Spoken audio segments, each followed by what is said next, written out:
Oh man, I'm even more goofy than normal. So either that's a good thing and more people will stay, or they're leaving 5 minutes. What else is new? Huh? Should, Oh, should so let's So what we're going to start off. This is I said third month. This is the third week at the Hounds of Women's History Month. We had International Women's Day, and pretty much we're celebrating both past, the history, and the present. But it's not just for women. All right. So if this is free coaching, we got some rock stars mentoring going on with some great seasoned ladies in public speaking and communications with some ladies who are fairly new, not inexperienced, but fairly new to that industry. They don't make tons of money in that industry. And so anybody who wants to be a better speaker, communicator, looking to up their game in marketing and PR, you've come to the right place. Um, so in lieu, before we roll the intro, let's go ahead and throw out um, the women's. We got two questions this time because everybody had so much fun. Before Constance Leland gets here, Dr. Constance, everybody has a chance to get the answer right because she knows everything, like for real. Um, so before Dr. Constance gets here, everybody go ahead and guess what you think the answer is. Um, the question is, right, women who worked for women's right to vote were called what?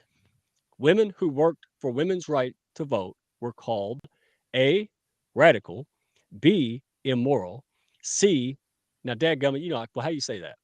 suffragist. There you go. Man, Suffragist. Yeah. hold please. You Or know what happens when you do that, sir. Already, not even like 2 minutes in. Dadgummit, everyone take a sip. oh, no, hurry up. Dr. Constance ain't here yet. Look, it's Kat Downing. Kat Downing, Mary Baker. Look at that. We got the So we got some okay. answers. So We got answers in the mix. Mary I Baker was I says was C. dude, I'm sitting here going, why is everybody typing the alphabet? Duh, just ask the question. I told you I was goofy. All right. So women who worked for women's right to vote were called. Go ahead and roll the intro and let's get started. We will reveal the answer hopefully before Dr. Constance comes. Okay, Do let's it. do this, guys.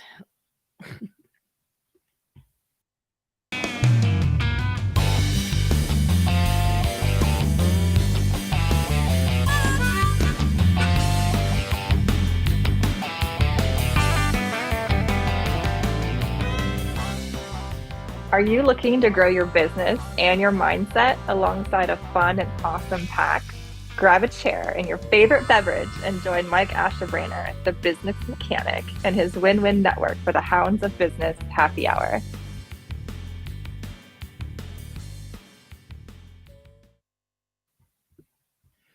All right. Um, yeah, so I'm not going to answer this yet. We'll come back to this. How about that? We'll give everybody a chance to settle in and come in and view it. All right, So we have just a few announcements, right? we So the do. first one is our buddy, our good buddy Stephanie Delfonso. She brings the calm, all right? And she really does. And anybody who knows me or seen me for 5 seconds, man, there's so many goofy things and hokey sounding stuff. But I always want to be open minded because I didn't have a good life or success until I started being open minded. Don't mean stupid minded. It just means that you're open to evaluating and seeing. So when I met Stephanie, wasn't quite sure with the whole, mind technique and those kind of things. But as she just said, hey, she's very charming, very relatable, and she said, "Hey, try this." So I tried it. I tried a technique for my daughter and myself, and then I tried it on the dog to calm, and it worked on all three. So I asked her on Raquel's show. I said, "Hey, Stephanie, did you know that worked on animals like before or after I said that?" Right. So anybody who does something good, who doesn't have stress, my gosh, right? Um, we're all coming out of wintertime, vitamin D deficiencies, right? So Stephanie is working with Maven, right? And she has a great program, a training. It benefits us. Some of it I think is discounted and free. If she can get 100 people to sign up on the email, the waiting list, then she's going to have the highlight and features section, and she's going to pay that forward for us. So let's support Stephanie. Again, you can unsubscribe to this. This is real deal. This is a reputable company and a reputable woman. She's a beloved member of the Hounds, fairly new. So rally around her, get people, friends, family, uh, just get them to go. And it's ibraincalm.com and just register. I had everybody in my household register. I was going to get the dog an email, but I figured that'd be too much. Oh my god. So yeah, the dog don't have thumbs. It gets hard to put in the password. So anyway, go out there and show some love and support to Stephanie. We appreciate her. Any real people. And speaking of real people, there's Gail. All right, Gail S. I just have to say Gail S. She tell it's so simple. Yeah, Si- I do wanna I- say, Gail, I do apologize. I saw that after I uploaded it, this misspelling. I'm just full disclosure, I got that directly from Mike, so I should have double checked his spelling. I did not. So, damn it, I didn't Janet. Dadgummit, Mike. I did. Man, I'm like a broken speaking spell. I didn't type none. All right. Dude, did you So copy and paste? Because man, I'm a monkey with the key. I just played the piano on the keyboard. I'm sorry, but yeah, check out Gail. She's got a great book. Some of the people in the pack have read it and shared it with others. I know Becky's got a copy, and so again, that's what makes it special, man. If you're going to go out there and find somebody with a solution or something that can help you, who are you going to go to? Somebody that you know who backs you up, who helps you out, or somebody you don't know. That's just the point. I'm not going to go to some steakhouse if my buddy has one down the street, right? Let's get real. right. So, speaking of that, the next one I want to make sure everybody's on because I know you've seen Redneck Pilates. Yes, there's some more goofy but serious clips. I'm actually getting stronger, so they're getting less funny. So I'll do you all a favor and put my old episodes of me doing the Pilates where I fall down a lot. But I did fall down yesterday, and I will put that on there for you. All right. So Michael Gale is who I'm talking about. Michael Gale out mgaleoutdooradventures.com. Go to his LinkedIn, Michael Gale. And he's got a program coming up. He did live Pilates about a month ago, was it? Yeah, And it was fun, man. We had all kind of people showed up to that, had fun. Raquel, Miss Raquel Flores, Raquel. um, myself. He yelled at me too. You were there? Yeah, you were there. When I wasn't paying attention, I was like, "Could I get a Michael Gale T-shirt?" And he's like, "You're supposed to be in Downward Dog, right?" You remember Yeah. that? Yeah, that was fun. But he won't yell at Josh no more 'cause I'm It's mean. fun getting yelled So at. Yeah. yeah, it was funny. Now I'm gonna get a hat because he may hurt my feelings. I'm a kind of a cream puff. But so yeah, go. He's having another one. Um, suspense. So I want you to follow, ring his bell, ring the notification bell for Michael Gale, and go check out what he's got because he's got some real good stuff. And I like his style because he gives you real stuff. It's not that teaser like the sample at the Kroger or the grocery store. He's giving out free like pounds of meat. As far as substance and value. So go out there and support him. And wow, look, Janice is here. All these people just make me smile. Johanna was a star today. Supermom Lachelle had an audio, and Johanna jumped on it. Nice. Right? Hanging around crazy people makes it so much easier to get yourself out there, right, Johanna? All right, so you're welcome because anytime you're around me, you'll never look crazy, right? That's my job. So you're welcome, and always good to hang with her. She is so fun. She does paintings, really good paintings, and until I distract her on her Tuesday live stream. So all right. So do we have an answer for the question? Yes, we do. Why don't we pull up the question one more time? And that way, everyone that is new will have an opportunity to check it out. So, do you want to read it one more time? All right. Women who worked for women's right to vote were called radical, B, immoral, C, that word C I can say, and D, all the above. Yes. So the funny thing is I really should have. Now it's irking me. Thanks, Gail. And I feel like terrible. Feel terrible about it all. So, just to recap, lots of C's, lots of B's, lots of D's, and the answer is everyone. Drum roll. Oh, whoops, wrong button. D. Is anyone really surprised? No? Yeah? Yeah. No? Anyone surprised? Oh, Bueller? Bueller? No? Th- it, Thanks, Shelly. hey, stay tuned. Stay tuned because then we're going to take a halftime show and cut the ladies off because I have another question that I know stumped me. I was surprised by the next question that will show in a little while. So hopefully, Dr. Constance she'll probably know it. All right. I'll quiz her. We'll bring her up and have her quizzed. But We could do all right. that. So thanks for playing along. I don't see Miss Raquel anywhere. That makes me She has maybe the aliens children. got her. She got to feed her kids too. Come on, Mike. Huh. Yeah, but I'm spoiled. All right. So I'll man up and get through the show. All right. So, um, oh, I don't know if you even got my graphic up there.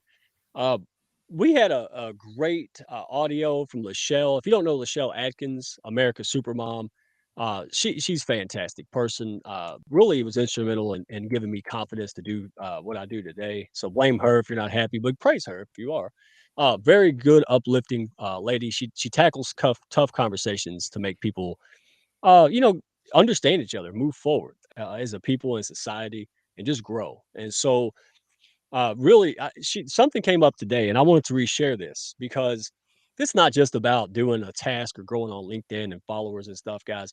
This is something that I was blessed to learn and to grow. I'm surrounded by all these great people in the comments and in the panel, and I really just wanted to make some friends, man. Kind of like I said, I joke about Zuckerberg making Facebook, like Chris Rock said. Like that's the same reason I did this. Like I just wanted to be surrounded by people that were like me, right? That wanted to push each other up, who were facing challenges and helping each other through it. But I'll give you one tip that came out today, and I loved it. They said, how do you find the right people to invest in? How do you know they're the right people that you should spend time on and cultivate that relationship? And that was a great question. One that I didn't understand the answer to until about for 6 months of banging my head against the wall, meeting with people that, quite frankly, I wish I never met. We've all, some people are up their own tailpipe, so to speak. And so the question went to branding. And here's the thing: be yourself, but be your best self. It, being boring and looking like everybody, this just isn't my thing. And I don't think it should be your thing. Even if you don't go out and try to be something you're not, but be who you are. Be the best person that you can be, and that's the benefit of a pack. So here's my practical advice. It's real simple. If you think of networking online, offline, doesn't matter. Think of it as a game of ping pong, right? So I'm just constantly saying hi or leaving a comment to somebody's post, a meaningful comment. Might go and like several other comments. I might tag somebody. Hey, Sia, do you know my buddy Sia? She will like this. Because everybody out there who posts, when you come back, do you want to see hundreds of likes and people going crazy over you, or do you want to see no likes and you wasted your day and feel bad? It's like getting picked last when you were on the basketball team when you're Mike in the city, right? So it sucks. So here's what I'm going to say. If I go and like and comment and try to get your attention and I'm doing nice things and I'm practicing my kindergarten skills and you don't respond, I'll move on. I might come back later, but I'm going to keep doing that. I'm going to keep hitting the ping pong to somebody. And when that person hits the ping pong back, then I might hit it a little bit harder. I might amp it up a little bit. I might tag some more people. Those kind of things is what I teach. So if somebody's playing the game, it don't mean you write people off if they're not ready, but you don't waste time. So that's how I can spend time finding all these people because they were ready to play ping pong. And some people will sit on the sidelines and they'll get up and play later, maybe next month, right? So that's my advice. Sort and play as many games of ping pong, right? 10 people you try to like and comment, two of them right back, that's a win, right? So if you need help, if you're trying to figure out, if you're trying to start a business and entrepreneurship and you don't know what you're doing, well, join the club. I know a little bit. I'm maybe a couple steps ahead of you. So go to my website, theprobusinessmechanic.com, and let's have a chat, man. So other than that shameless plug, let's bring up the Power Pack ladies on this panel. I'm so excited. Um, so who are we gonna bring up first? I ain't running nothing. It's your job. What? You told me you were going to tell me who you want to bring up. Don't be throwing back on me, young man. No, I'll put on the write up. Just throw ladies up there and I'll say hi to them. I think that's what I wrote. No. Did you do it right? I don't No, think you wait. did. You should pull up the ladies. There we go. All right, just throw them up there. Good evening, ladies. How are you? Good. Good. Good. I love that little healthy competition at the beginning. Who are you bringing up first? The anticipation was killing me. Stressful. Well, I I'm was gonna be in scared. trouble either way. I mean, so There's so no we'll start with winning. Madison. Madison is new and it's got a gaming chair and Yeah. dressed nice for the show for her very first time, right? So, um, Madison, how are you? I am doing great. I am doing well. Thank you. How are you Good, good. doing So you're tonight, not Mike? well. You're so nice. I am doing great. Goofier than normal. Hey, so that's good. So you have a background in marketing, right? Even though Yes. you're newish and you're young, but you understand. Yes. Right? Tell us what your background is and what you do now. So I originally have a degree in, well, I received my degree in 2018. I have a bachelor's in public relations and broadcast, actually. And lo and behold, I had a few different positions in a few different industries. And now I'm in IT, which is really kind of fun. And so I initially switched more so from the public relations side to the marketing side, but there are a lot of similarities. And I think that's just one of those things where it's very flexible, where you can go with your career path. And I think it's great. Yeah, and you love PR and that kind of stuff. You look like somebody. I mean, you look like a spokeswoman. Let's get real. Like, Thank you. you can even hold a yeah. Yeah, that was what I kind of wanted to do. I initially wanted to do broadcast, and then I was like, ooh, not really feeling super broadcasty. And I just, anxiety got the better of me. And then I ended up switching and was like, yeah, let's just do social media. So kind of worked my way up. And now I work for an IT company. So that's really fun. Sweet. Sky's the limit. See, and you're Yeah. diverse already. Like you're more diverse than my old blood is, man. Like you've already done more stuff. And I love that because you're going to be more marketable and eventually gain the experience to do stuff on the side, right? Build your own business, Yes. whatever. Sky's the limit. Mhm. So you're not a newbie. No. But these two ladies, man, they've been around, right? And then not Yeah. only that, but they teach. It's amazing I can speak at all, but I couldn't imagine teaching people how to. And matter of fact, we'll go to Meredith, because Meredith actually spent, I don't know, 8 hours on the phone one day trying to help me.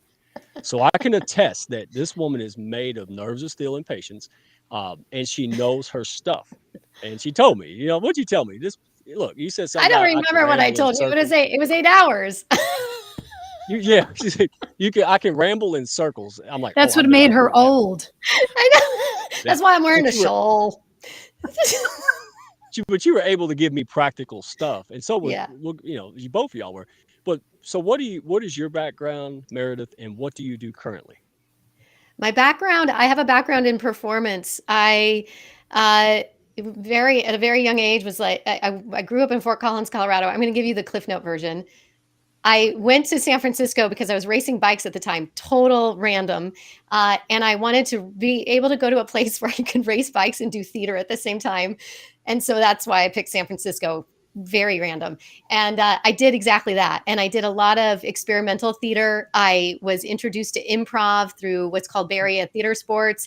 And then I was in this really crazy sketch comedy group that was awesome and fun. And one of the members left and moved to Chicago because he wanted to study improv. So I hightailed it to Chicago, and I interned my way through a place called Improv Olympic, which is now called IO. And then I ended up working at the Second City, which was awesome. And then I took improv, started working with teams and corporations. And one thing led to the next. I have my master's in performance. From Naropa University in Boulder, Colorado, because I also wanted to study meditation and mindfulness and also be able to move my body and do other improvisational forms. Had a great career in Denver and then decided to get into an RV, as you do in your 40s, with a kid and a husband and a cat and a dog, and traveled around the south of the US and Mexico and decided to move to New York City. And so now I live in Manhattan and I am a public speaking coach and I love it. That's it. And you're so shy. I mean, goodness gracious, look at you. We need to work on your confidence. Yeah, that's part Sorry. of. Yes, I So know. I'm apologizing. no, Do I you see what I love it. just did? I'm kidding. No, dude, and you dressed up. Not for me, of course, but Well, it's just yeah, it's just one of those multi-use sweaters. So it makes me look like I'm dressing up, which really I'm wearing jeans and a t-shirt. just swim trunks under. Okay, well, It's swim that's trunks okay. under. Hey, just swim trunks, and there you go. And that leads us to Shelly. How are you today, Shelley? I am great. And I have Good. none of that as a background. None. You have the circus as the background. Don't Well, spoil it.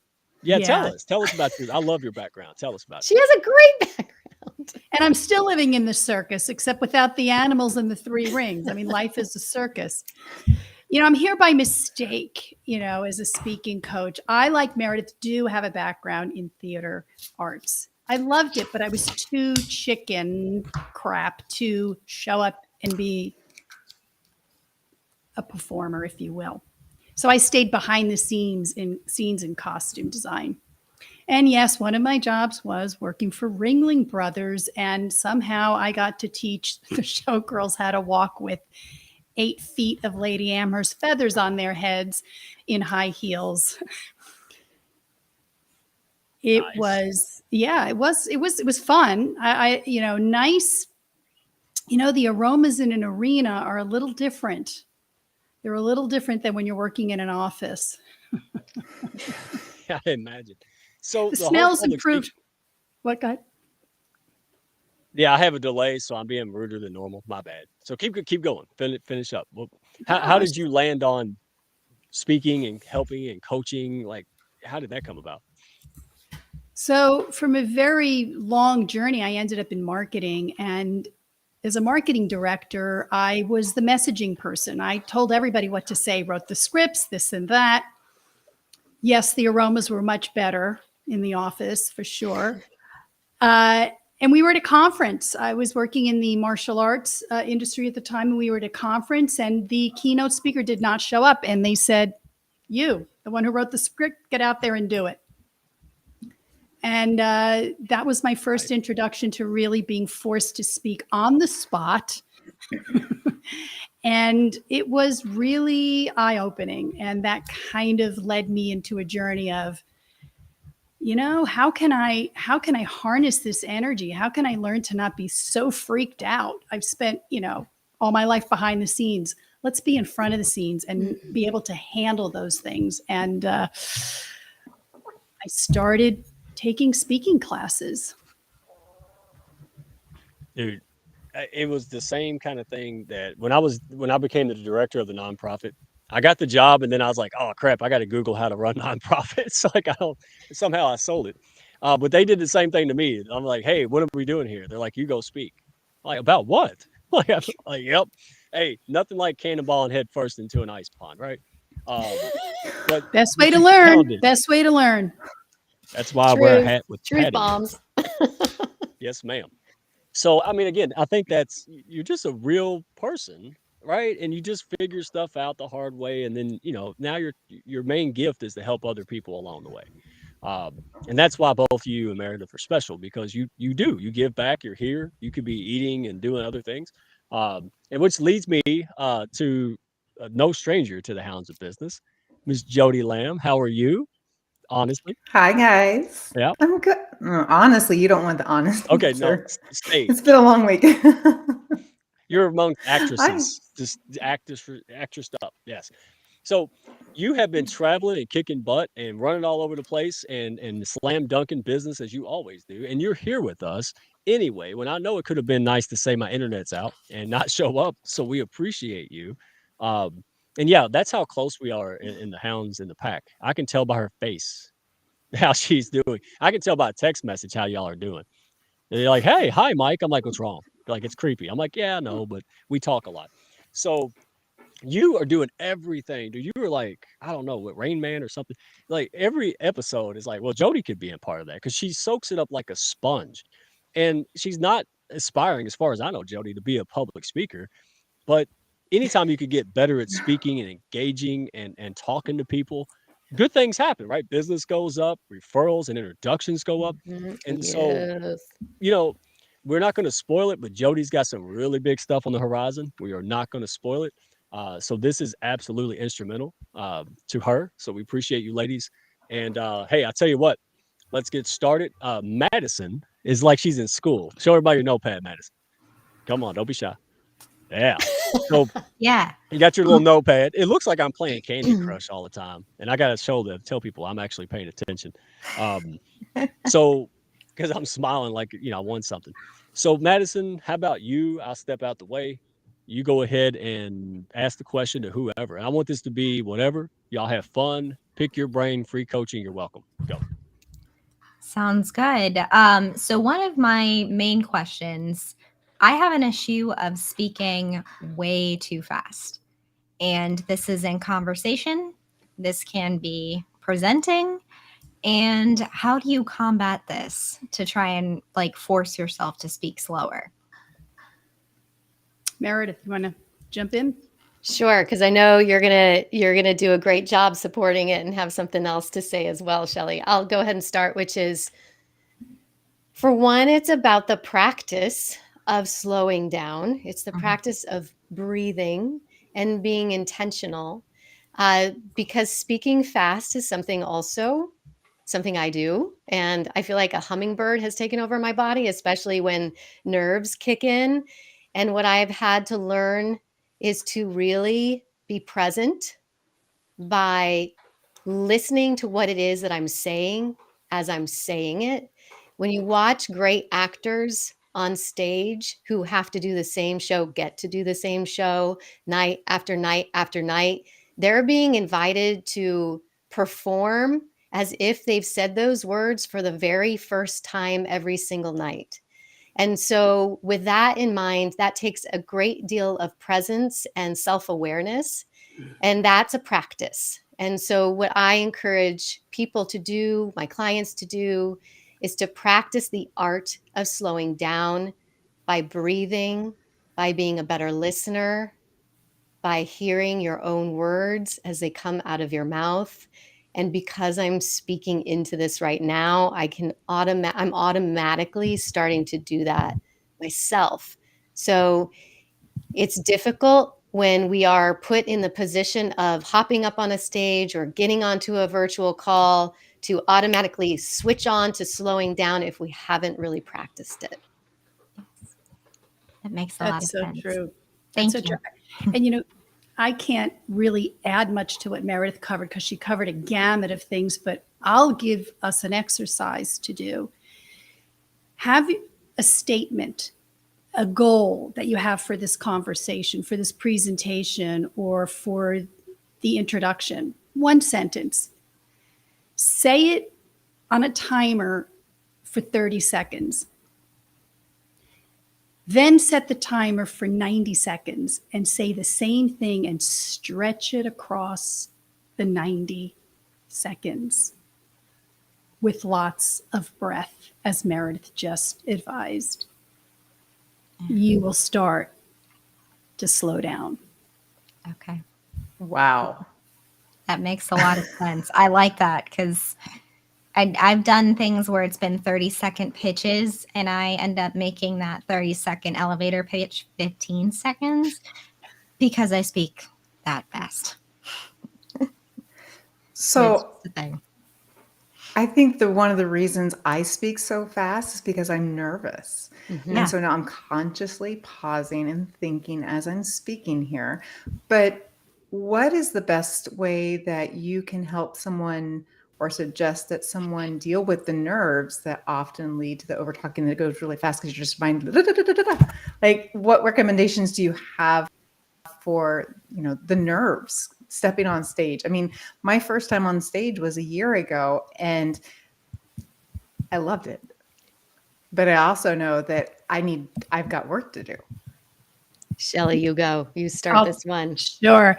Thanks, Meredith. Well, I hate to be a myth buster, but those nerves may never and probably won't ever go away.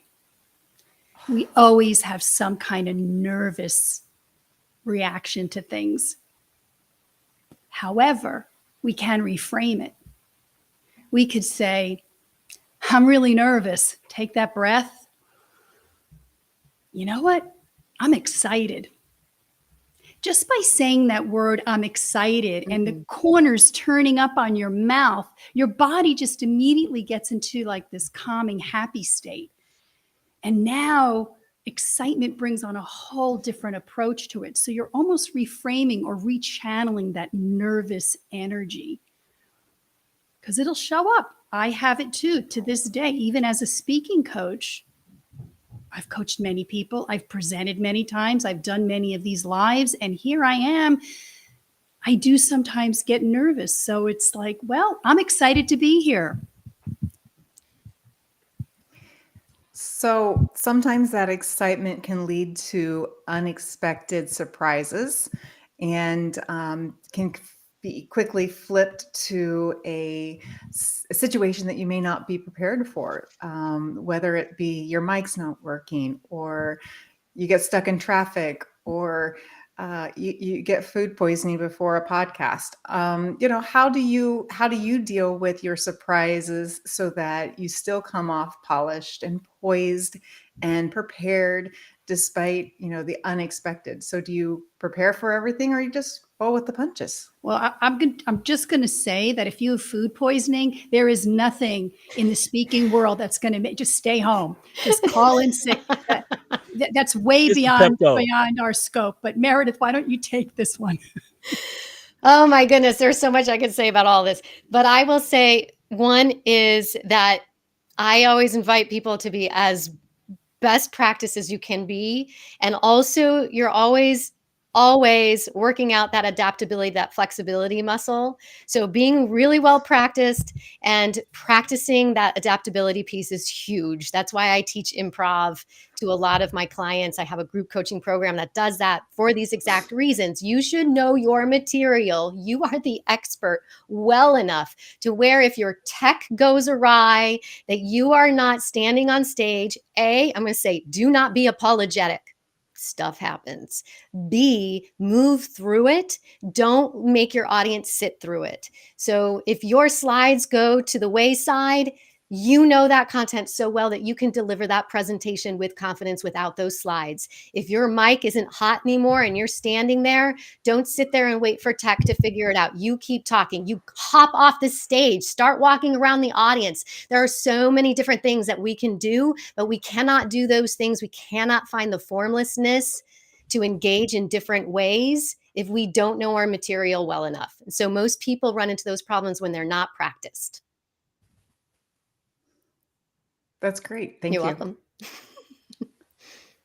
And go Well home if you're said. Hey, sick. I got to interject. Yeah, and then go home if you're sick. Good Lord. Yeah, dude, I love, like, even though Meredith might be freaking out, you never can tell. And by the way, when you're talking about polished, Jody is much more polished than I think she realizes. Um, I've seen her in action. So, I think some of that stuff to me is like self-awareness. Like, we're able to look at you and go, "My God, what a pro. What composure." And you feel like I'm losing it. But we don't see it. Like, I think a lot of times it's us realizing that we're actually that good at something. And all four of you ladies are, you know, composed, especially when they're around me, right? Like, "Ugh." So, remember that too. Like, I love Meredith. Like, Meredith, dude, if she trips and rolls on her head, she'll just jump up and go ta-da. Like, there's nothing that can stop her. And but I see all you all have that. And I think just keep that in mind. Like, you know, everybody in the audience, in my experience, is happy that it's not them. I've realized the audience was cheering me on because they're like, "Shit, I'm glad it ain't me up there." Um, Madison, have you had to do a speech in public other than like school and stuff? Like, So, yeah. So, my first speech, actually, I was in Girl Scouts, and it was for a Girl Scouts, I think it was a Silver Award presentation, and my troop elected me as the public speaker for this event. And I was about, I don't know, 15, 16, and that was probably my first public speaking event. And so I had to MC, and it was probably one of the most nerve-wracking feelings because, for one, I messed up. I made a mistake. I said a word wrong. It wasn't bad. It was just I said a different word than I initially anticipated to say. And what I did was I kind of made it into a comedy bit because I was trying to make it funny. Like, okay, well, just roll with the punches. But that was probably the most, freaky type thing. But then when it came to, especially when it came to being in college, I was in broadcasting. And so that was my major. One of my majors is broadcast. The other one is public relations. And we would have to put on newscasts for kind of our specific department, which was fun, but it was almost like doing the same thing. It was reading off a teleprompter and making sure that you don't mess up, because this is live and this is on Facebook. And it was one of those things where you really kind of had to roll with the punches too if you said something wrong, even if you were reading a prompter. So that's just one of the things where I think is very, difficult, because you try and realize like, okay, yeah, you made a mistake, but coming to recover from that mistake is probably the most like important thing to be able to have. So well, people connect with people, and we all make mistakes. We are going to make mistakes, just like we're going to feel nervous, and people are actually more relaxed when we show up human and we just own that. So it happens. So the light falls out of the ceiling. So the slide gets stuck.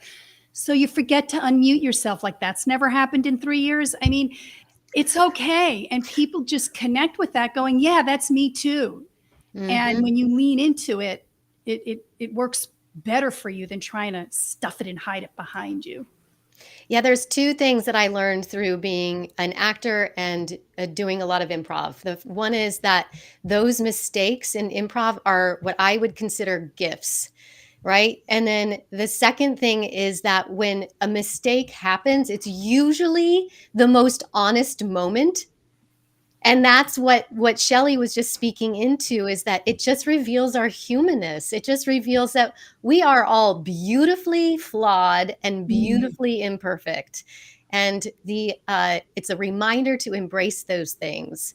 And it will give another person, I guarantee you, in that audience, courage to stand up and tell their story as well. Okay, so what's the worst thing that's ever happened to you? I don't know if I could name them all. Okay, what's the first that comes to mind? That would have us all giggle. The first thing that ever happened to me was I was on stage in high school, and it was a talent show, and we were to do this ballet piece. It was a sketch comedy piece. We were all obsessed with SNL at the time. And I was playing the MC, and all the men were dressed in tutus and coming on stage. And I was supposed to do a stage slap with one of the tutu dancing men. It was my friend Ryan. And I went to do the stage slap, and I did not do a stage slap. I slapped him to where he fell off the stage. We had to stop the show, and they had to take him to the emergency room. And thank God he was fine. He had just chipped a jaw. It was horrible. That is the worst possible thing that has happened to me on stage that I can still remember. But there have been many other things after that. I just never hurt anyone after that. No, I did one other time, but we don't have time for that story. We have adrenaline will get you. Adrenaline gets you. Good time, Meredith. Let's hear another one. Oh my God. Okay. Don't stop there. Okay, cliffhanger. Come on. So I was in college. So flash forward like 3 or 4 years later, I'm in college, and I'm doing this show called Extremities. And if anyone knows that show, it's Farrah Fawcett played it on TV at once. There was like a movie around this. Anyway, so it's about this man who comes into this woman's house, and she's got roommates. I don't remember the whole storyline, but they end up, he tries to sexually molest one of the women, my character, and they tie him up, put him in a fireplace, spray him down with like wasp spray or something. And there's this scene where and my parents came to see this, and now I understand the reaction after watching it. But there's this scene where I'm supposed to take this knife, and it's supposed to be props was supposed to dull it down. They wrapped it with like the whole take care of your props, don't hurt the actors kind of thing. And I accidentally bruised his thigh during a show with this knife because I was getting so into the character. Like, it was bad. It was like really amateur, bad acting 101. And so, yes, I've hurt 2 men on stage, but I swear to God, in my adult years, that has not happened. Okay, I'm done. Oh, sweet. All right, no blood, no foul. Nope. Just gonna put that out there. I don't have any physical violence in my interactions. Just saying. Just putting that out there. So pretty much no man's ever going to meet you in person. Me and you are going to stay virtual forever. Obviously. It's all going to be a phone relationship. Okay, on that note, I'm gonna stop the momentum because that's what I do. I just kill momentum.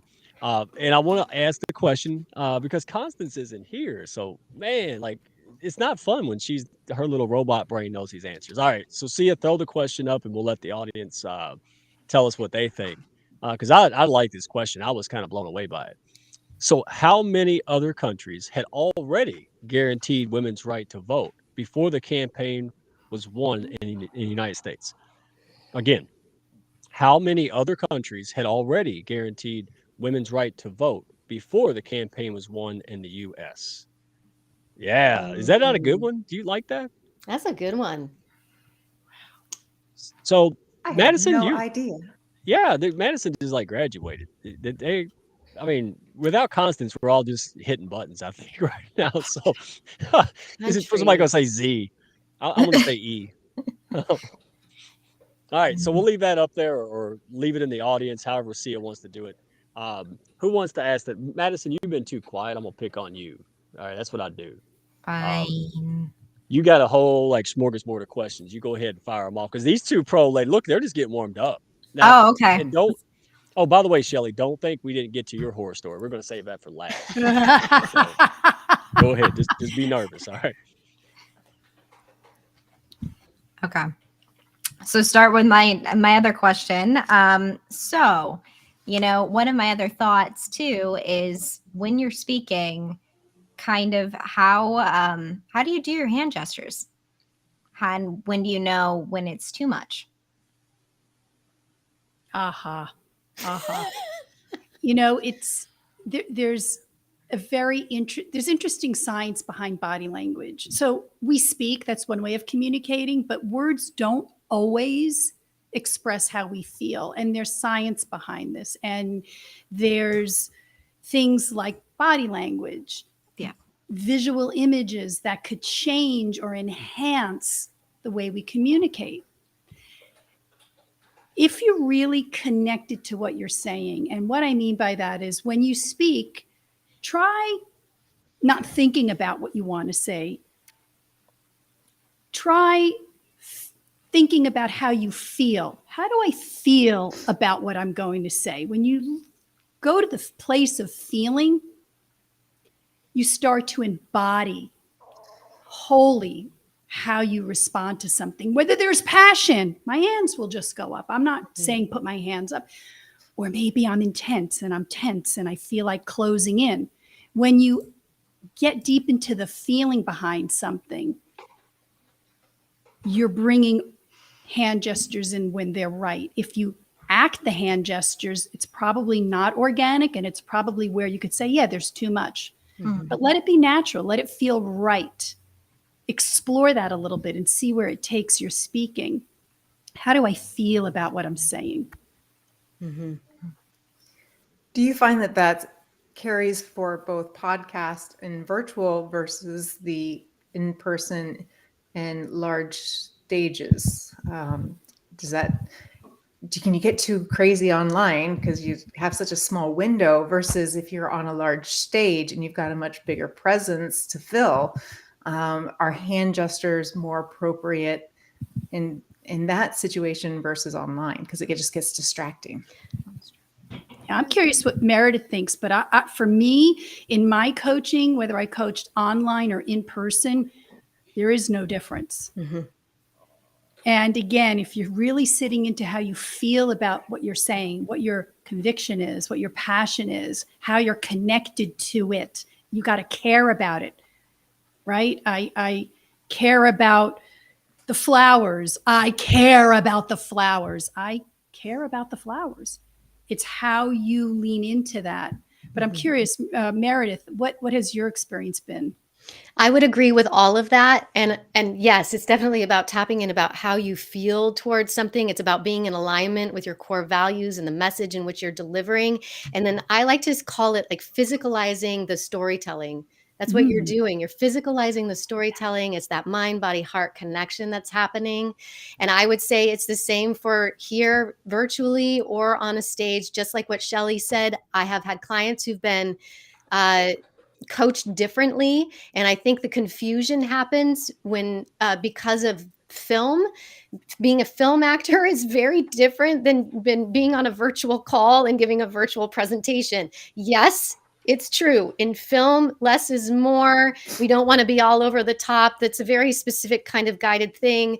This is like, be you. Physicalize your storytelling. Feel the energy of what it is that you're saying and how you're saying it. When we try to get too technical, I've the coaching with like, stand with your hands like this, or stand with your hands like there, it that puts people in their heads. We don't want that. Yeah. We don't want that. I don't care if you gesture all over the place, as long as you're bringing your full self forward. That's what I want to see. So I'm with Shelley. Thank you. Thank you. Hey, everybody got quiet all of a sudden. What I happened? know. What That's the 'cause I'm power of private. 'Cause I'm- silence. That's I'm a private very powerful, dramatic pause. Yeah, it was. Okay, so can we build on that? You're leaning into it. You're engaging. You're feeling the feels. But how do you get the audience to feel it too? How do you get them engaged? How do you get them participating when it feels like you've got that awkward silence in the room and you're not getting the feedback that you're thinking? Like, do you pivot? Do you what do you do? Can I start with this one, Shelley? Yeah. Okay. I feel like it's a lot of the times when you get to those awkward places, it's usually because you haven't set your audience up for success. And what I mean by that is, I've noticed that sometimes speakers will get up on stage, they'll talk for 5 or 10 minutes, and then they're asking their audience to engage and do something. But those rules haven't been established. So you have to establish those rules from the very beginning. So how would you establish those rules? One way might be, you start with an open-ended question. You ask them a question. What's your biggest pain point with public speaking?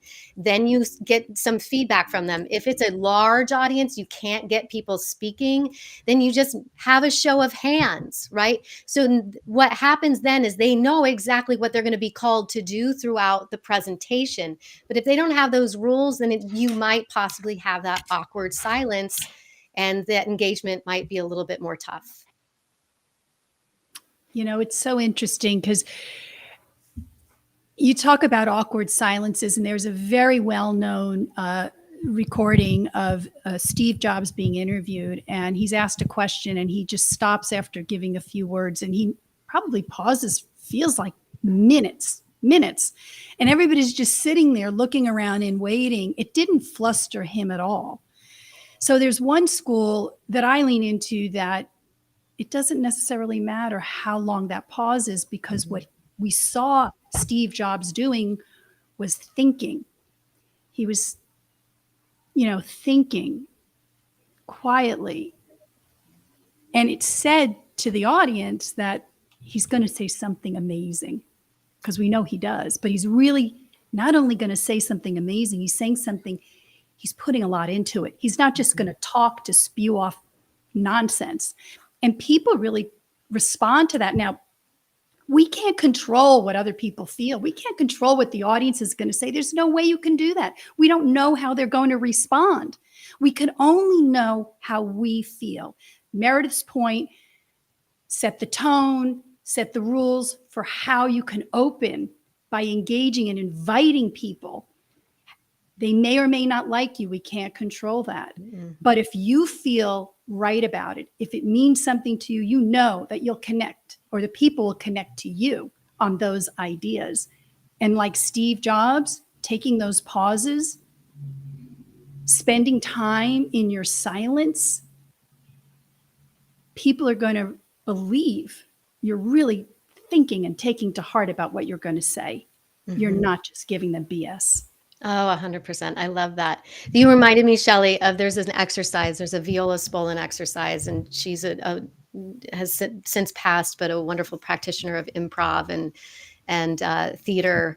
And she has this exercise called Just Stand. And so what you do as a participant in the class is you get up in front of the audience and you just stand there for 2 minutes. And 2 minutes will feel like an eternity, but it is riveting to watch somebody just stand. And we are such interesting human beings, and we need to trust that we are being seen if we allow ourselves to be seen. And so I really love what you just said, Shelley, and it reminded me of that exercise. It's very vulnerable. That's a good one. That's a good one. Hey, ladies, Yes. audience questions because we just can't get it. And you, Madison and Jody, y'all ain't new to speaking in public and doing stuff. So chime in when these questions. Everybody just go at it like somebody threw meat out to a hungry pack of wolves. Just go after the dadgum question. Dadgum, dadgum. All right. So now you take what 4 sips? I don't remember. All right. What advice do you give for those? Oh, see, look, you done took it away. Why would you do that, Sia? Are you being mean? Put it back. I can't remember that far. Here I am celebrating your month, and you do this to me. Okay, all right. Dadgummit. All right. What advice do you give for those that present in person versus over Zoom? So, is there any specific? It's similar to what Jody was asking about hands. Me. I need to tie them. So let's see. Uh, Shelly, what advice do you give for people in doing different with person or Zoom? Well, one thing I tell people on screen is to put on your camera, participate. Let's have that one-on-one. You'd be surprised how many all hands meetings and business meetings people don't turn on their camera. And when you think about that, it's like showing up into a meeting and sitting under the table if you're at a conference room, or putting a paper bag over your head. It just doesn't make sense. But in my experience, I have found that you or the clients I've worked with, it really doesn't, there's such a little difference. I understand performing and there's a big stage versus a small screen. But if you're connected to what you're saying, you know your material, and you use that energy, positive energy, make the nervous energy, excitable energy, just connect to the people, just have a conversation with the people in front of you, whether it's 1,000 people in an auditorium or it's 6 people in a Zoom meeting. Mm-hmm. You naturally will adjust to that scenario because you're communicating, you're having a conversation with those before you, as opposed to projecting at them. I love it. I love it. And by the way, not to pick a fight with you because that would just be stupid on my part. But on a leadership Please. perspective on Zoom, yeah, I know better. I know I'm outmatched. This ain't my line. All right, but so let me. I blame the leadership, and I also blame crappy meetings for turning the camera off. And also, there's some meetings I was in where people were like, "Turn your camera on," and I wanted it got that close. I almost showed. I said, "Look, these people have kids, and it's 7 p.m. Why don't you just be happy they're here and shut up and move on with the meeting?" So I texted instead. So I didn't make a pompous, fuss. But I think that's part of it. If it's not engaging, ain't that my fault? Like, like to a point. Like, if I'm not doing it, how can I expect other people to do it? And in this case, if you're boring, then take a class on not being boring. So I agree with what you're saying, but I also think it's a nice scapegoat for crappy meetings. So I don't want to endorse that.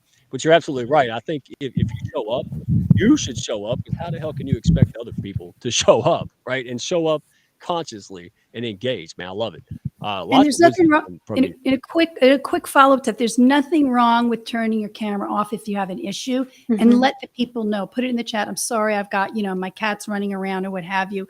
But the more people that put their camera on, the people that don't have it on will start to feel awkward, and they'll say, Yeah. well, I better put it on to join in. Yeah, I'm with you, and I hate that. I'm the only guy just grinning like a monkey, and everybody else is God knows what, right? Like, but yeah, I'm with you. Turn the camera on, participate, and make the damn thing better.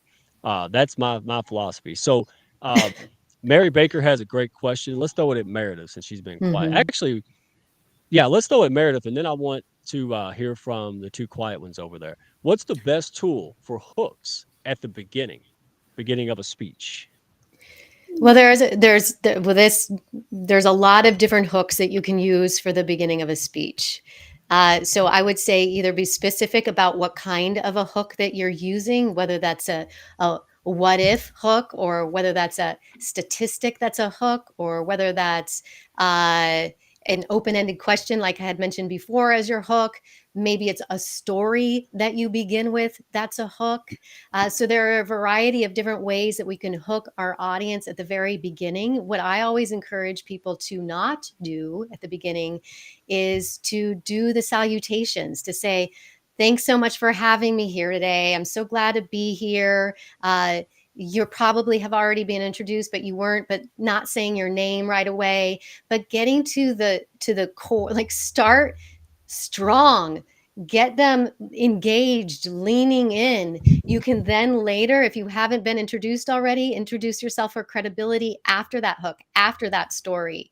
I always use this analogy of, imagine you went to the theater and imagine you go to the Lion King, okay? And you just spent all of this time and money to get there. And the first thing that happens is a bunch of actors like shuffle onto the stage, and you watch them try to get their tech together. And a couple of them didn't have their costumes on. And then one actor walks on stage and says, "Hi, thank you so much for being here. We're just about to start the show." Like, it would ruin that opening. You would not lean in and be engaged. You'd be like, what the heck did I just spend my money on? And that's what I'm inviting my clients and folks to do, is like, ask yourself, if I was the audience member, what would I want to see for my opening? So that was a very long answer to hooks, but I'm very passionate about how we start presentations, because they are what differentiate you from the bad ones. Okay, I can't be appreciate. unfair. I can't be unfair to after I brutally interrupt Jody and she finishes. I have to ask that same question to Shelly. I saw her face light up, so I have to be redneck Santa Claus here. Go ahead, Jody. What were you saying? Oh, I was just saying, I'm totally changing my intro for tomorrow's speech. I'm presenting. Love it. Tell us. I'm totally presenting to a bunch of women tomorrow in financial services, talking about what could be considered a very boring, dull subject. So I am absolutely taking all of that to heart. So thank you. You're welcome. You're welcome. Let us know how it goes. Yeah. Oh, it'll be fine. Oh, good. It'll be fine. It'll be what it is. Look at her confidence. I love it. I love it. I still have to put my PowerPoint together tonight after Oh, this, so it'll be fine. I'm fine. Shelly, what is your take? By the way, do you think you always have to have a hook, or can you just ask a really good question and tell a really riveting story? What's your take on this? I believe in storytelling, and we all love a good story. The truth is, it's the best way to engage people. That's why we are attracted to movies and songs, and we like poems, because there's a story and it's gripping, and that takes us in. And even in the financial world, there is a story. There is a story.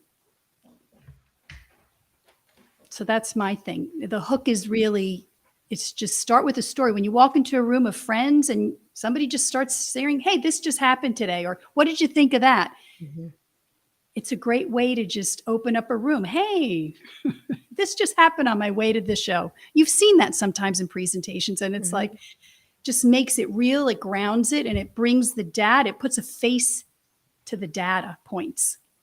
Oh, 100%. That emotional connect is so important. Yeah. It doesn't matter how technical it is. Yes. Yes. Yes. Madison, hi. Yes, I'm here. Sorry. Yes, ma'am. No, you ain't nothing to be sorry about. This is great, and I wanted to make sure that because you had like a whole scroll of so you've been here. It could be a question, it could be a comment. Well, share with us. What are you picking up? Did you learn something, or do you have a question for these ladies?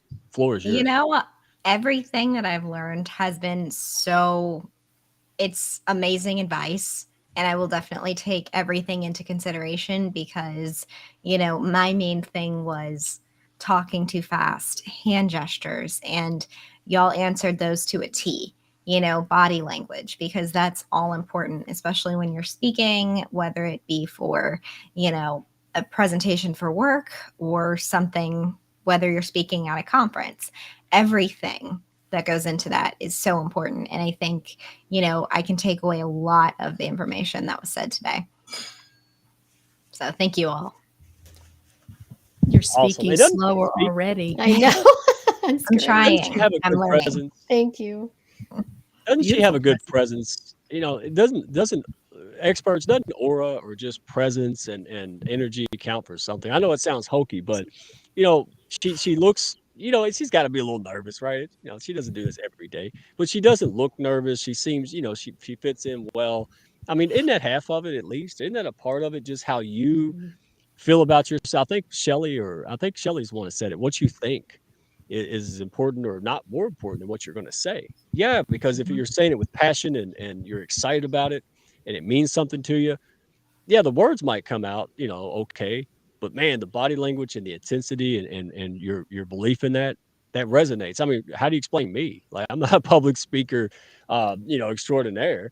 I just believe what I say, and I want to push people up and do whatever the hell it takes. And through that, I've got these brilliant ladies who help me, uh, and that's no easy task, with little tips here and there, and watching them helps. Just watching your ladies' videos on your post and the things you're teaching.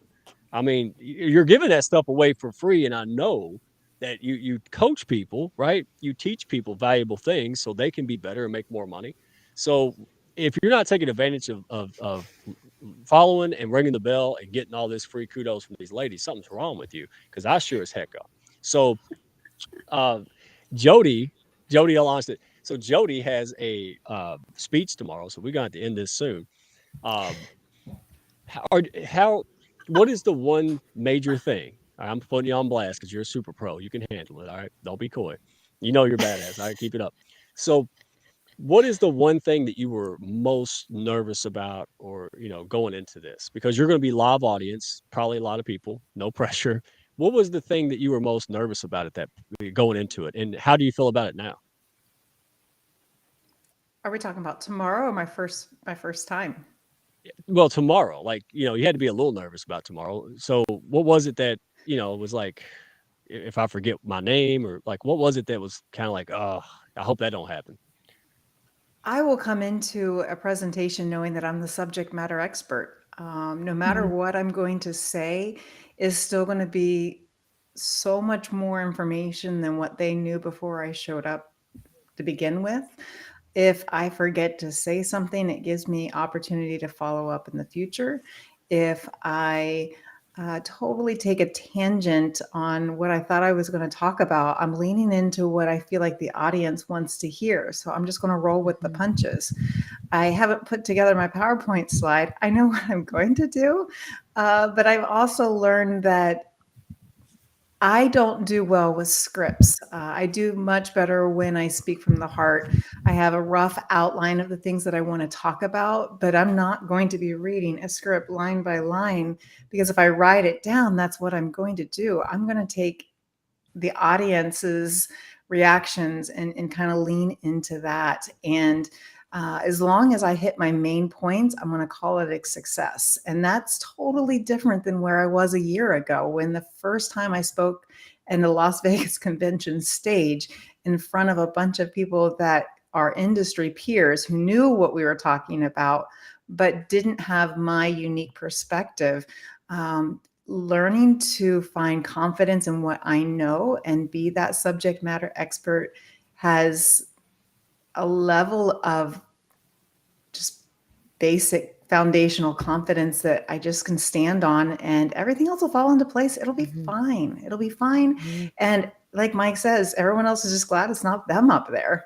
But as long as you're delivering valuable information and in the end, your audience members leave with more than what they came in with. It's a success, especially if they're smiling and they're engaged and a little bit of entertainment involved. Because even though I'm teaching or I'm speaking on a very uh, can be considered a boring or dry topic, investments and then tax, advantageous strategies, we make it fun with stories. We make it personable with situations that everyone can relate to. And from that, it becomes a conversation. And I'm not speaking at people. I'm speaking with people. And so I try to make it engaging and it's going to be fine. I'll put together my PowerPoint tonight and we'll have an amazing time tomorrow.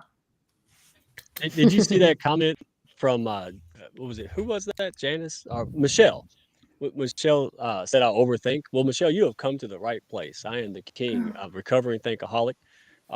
Most people here are right, because when you're at the top of your game and you have desire and stuff, sometimes that comes with it. It's you overthink. All right, it's a little too much.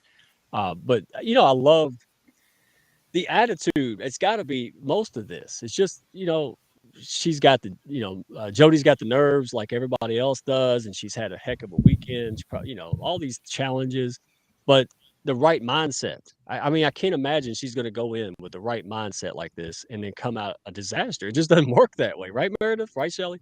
And Mhm. that's what I liked about Madison, right? Because even though we're gonna pick on her because she's young and she doesn't know my references without Googling them and stuff, but she still, I mean, it doesn't matter what your age is. She has the right attitude. She sees herself as a pro. I mean, she recently switched careers and didn't say, "Oh, I can't do that." Well, she said, "Well, hey, you should hire me." Yeah, and they did, right? So, again, confidence. I mean, Meredith's beating up grown men on the stage. I mean, gee whiz, if this ain't enough to convince you to have courage, and then the confidence will follow, then I don't know. Um, so hats off to every single one of you all, um, because again, we're celebrating history, women's history. But daggum, the present's looking good, isn't it? And I care. I know it sounds weird coming from a dude in a camel hat, but I've got two little hillbilly daughters, right? And I want a better place in the world and equality and things for them. That's the reason I've run these two businesses, so they can take that over and grow it, so it can hire people, pay people right, treat people well. That's what my whole goal is. And so this is special to me. I know my big girl's watching, so I appreciate you teaching her at the ripe age of 10, right? Because she is not shy. She's like Meredith. I got a little Meredith in the house. Yeah, that's why I can handle all these women without getting shredded. Because I have a lot of practice. I got a lot of females in the house. So, um, closing comments. So, I'll start with Shelly. All right, one little thing that you just want to share with folks that they can take away today, and how do we find you, and how do people learn more about you? Because I love your presentation. I love your practical conversational style, and I got a lot out of it before this, and especially now. So, how can people find you, and what do you want to leave people with? Thank you, Mike. I really appreciate that. The one thing is to really just feel good. I mean, we're all having a good time today, so we obviously are feeling good about speaking. And no speaking coach is teaching you how to speak. You know how to do that before you come into our session. What you do know is your story, and you do know your history. And sharing that and being yourself is really what shines. And that's my final word. No, she just like it's just a chat. Like I don't even know she's coaching and teaching half the time. That's why it's so easy. It's just I love her style, and she's just calm, you know, unlike me. So we're a good balance, man. We're good. And I hope Supermom didn't leave because before I close, I'm gonna tell her how she threw me under the bus. But before we do that, uh, Meredith, Yeah. who is just Yeah. improv city, knocking drunken sailors off stage. What would you like for us to know that we already done? I can't know how you could beat that one. Uh, Uh, but how can we find you? What do you do? And what do you want to leave us with? You can find me on LinkedIn. Thank you, Mike. I really appreciate you inviting me to be here today. This has been a really wonderful conversation. But you can find me on LinkedIn. You can find me at grundeicoaching.com. You can find me on TikTok, where I give away public speaking and presentation skills tips all the time. And the one thing that I am going to leave people with today is that your voice matters, your story matters. What you do have to say is interesting. It does need to be heard. And if that feels incredibly scary to you, I understand that. And there are ways that you can start to share your story. If that wound is, that wound sometimes is a little bit raw and open, and I get that. And so sometimes we don't want to speak from that open wound. But there are ways that we can share a little bit at a time until we build that strength to be able to share it in front of a group of people, because I do truly believe, which is why I love the work that I do, that stories change lives and stories change the world. So I'm encouraging people to take those little baby steps to tell your story. That's what I leave you with. And have you publicly spoke before? You seem very polished. You might be a professional. You might want to check that as a career. Both of you ladies, man, I love it. And all right, so Madison, what do you want to leave us with to the speakers, to the audience, to whoever? And how can we find you? As weird as that may sound, what's the best way to contact you? Because you're just a nice lady. You love connecting people. You're supportive. You have been a great addition to the pack. My goodness, and yeah, you let me talk too much, so that's always a bonus, right? So, what do you like to leave everybody with? Final thoughts. You got the floor. So, final thoughts, I would say I'm definitely going to take away the advice to kind of stretch out, do the 60 seconds and then stretch that out to 90 and see if I can slow myself down. So I'm definitely going to take that into consideration for sure. You can find me on LinkedIn, and or at my company's page. It's Continuous Networks. So I'm usually posting on there as well. So. There you go. Yes, we love shameless plugs here. My goodness. Yeah, sorry, shameless Me, plug I do because it. my boss may be watching me right now. So Hey, well, really? Really? maybe. Wow. Man, I feel like Oprah more every day. Gee whiz. All right. Well, boss, if you're watching, hey, I didn't even know you were watching it. Hey, I'll hire her. So y'all better keep her. Whoever hires her. Talk about hiding out, Mike. I know. No, look. They've got to have that personality. I mean, most people do. I mean, she wouldn't work nowhere it wasn't great, right? So good job, boss. We're rooting for you, boss. Um, and yeah, Yeah. so now we go back. We got to let Miss Jody Lamb go because she got a speech to write. But what was your final thoughts? What are your takeaways and whatever? You can sing the alphabet. Just say something. You're a pro. You don't want me to sing the alphabet, but I do want to just point out this has been so informative and empowering. And so thanks to Shelley and Meredith for sharing your wisdom with our audience, and Mike for bringing us all together, because this is such a strong community of women working together. We've got a common goal. We absolutely can do amazing things, and supporting each other, getting through these nuances that we're either intimidated by or learning from. That's what this network is about. That's what this community is about, is supporting each other, helping each other. So thank you all for bringing us together. And I just want to remind everyone and encourage everyone to never underestimate the power of our voice. Our words have potential to inspire and motivate and drive change. So speak up, share your stories, keep inspiring others to do the same, and keep showing up. That's what we're here for, is support each other and encourage each other. And thank you for bringing us together. Hey, my pleasure. By the way, because I didn't want to gush on you too much, because it's too much. I gush on everybody. That's why I'm liked, because I really like you all. But I tell you honestly, Jody, we appreciate having you around. You help me and others way more than you know, and so we just want to remind you of that. You're very encouraging. Uh, you're open about your weaknesses and imperfections, and that really opens up the rest of the pack to do that. And you've done that in your posts, you've done it in your content, and I've seen people resonate with that extremely well. Sometimes it's just having the courage to say, I'm not feeling perfect. Now I'm having a bad day, or and you do that, and I see that a lot of other people resonate with that. And I think that goes for all these ladies, that if you can't if you all have one common foundation, you're just real. You know what I'm saying? Nobody's trying to be none, they're not. Meredith wears, whatever she wears, PJs with footies on. She doesn't, and I don't care, because she doesn't care. And I just love the confidence, and the, it does me good to realize that, I don't see the gender issue, and I don't see all that. I just see good people and not good people. And that's what I see. And but you all are all super pros. I see what you're doing. I know it sounds stalkerish, but I see when you're doing good things for other people. Uh, it's paying it forward. You guys are just something special. And again, this is a call and a shout out to anybody in the pack who's watching. Reach out to somebody. It doesn't have to be me.